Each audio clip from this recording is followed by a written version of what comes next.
Right, on this video I wanted to show you what it's like when it's about, it's about 7 degrees right now. I'm on the 80 in Wyoming, and you want to be careful in this situation because right now, I know on the video it's hard to see, but there's just massive wind. It's got to be about 40-50 degrees blowing from the right to the left, which is actually south. It's a northern mess here, blowing to the left here. But what I'd recommend in this situation is, like I said, just stay off the brakes. Don't be hitting the brakes real crazy. What I do is I just put one position down on my engine brakes. I use 2 cylinders to kind of build up some torque, and I drive kind of in the middle.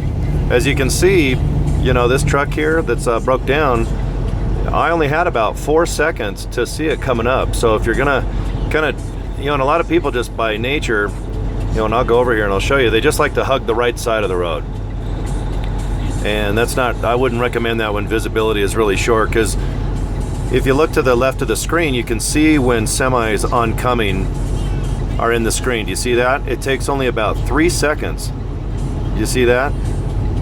And you got the same amount of time as a semi truck parked on the right side, or a car broke down, or who knows what it could be. It could be even a frozen snowdrift that'll definitely, smash the front of your truck and ruin the side of your fiberglass or whatnot. But when it's this bad and you got the whole freeway to yourself, and all of us guys are in the right lane right now, we've all formed a team.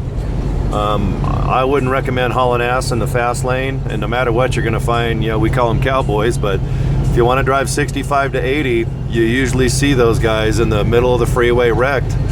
It's just not worth it.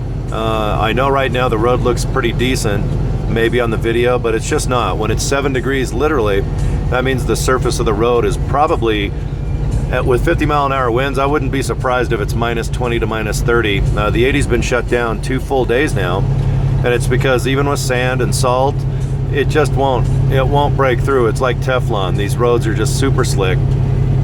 So what I recommend, just go 45. There's just no rush. Nothing's worse than wrecking your truck or getting, if one person wrecks, that can delay you for 4 or 5 hours, even longer. Just take your time. And I don't hit the brakes a lot. I just put one position down. If your truck does have engine brakes, and I'd say just about 90% of all trucks on the highway do, don't put all full engine brakes down, because if you do, it almost locks your tires up. But I just put one position down. 2 cylinders is plenty to give me some nice torque to control the truck when I want to let off the throttle. You can get over to the right a little bit. You can see a car passing me right now. Just let them go. A lot of cars and trucks, the public gets scared, and what they do is they come up on your back bumper, and then they get scared and they don't go a while, and then they get by the side of you, and then they won't go for a while. And if you have to, just let off the throttle, just let them pass. Sometimes even if you put your left turn signal on or your blinkers or hazards, it looks like you need to turn, and they'll just hurry and get by you.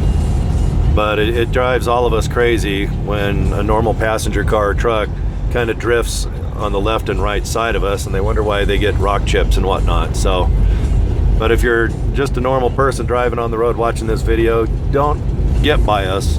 Get away from the bumper, get away from the trailer. Don't try to go in the middle of the truck and just kind of drift a little bit where it's nice and quiet, where there's no wind at all. This isn't NASCAR, so. But anyway, just wanted to make a little video and just show you when visibility is only about 3 seconds. Just be real careful, because you just never know. And the 80's a bitch. Anyone that drives, this is probably the worst damn road in the winter. But it makes you a better driver, so I'll tell you, if you're a new driver or you've been driving a long time, you know what I mean. But if you drive the 80 in the winter from, let's just say, Salt Lake City, well, even Donners, let's say Donners Pass, Donners, all the way to California, Donners by Reno, all the way to the East Coast is just a bitch in the wintertime. So, all right, well, take it easy. I'll film another video coming up here and hopefully help you guys out, just to let you see what it's like in the real world here when you're actually driving, not from a textbook. So, all right, take it easy.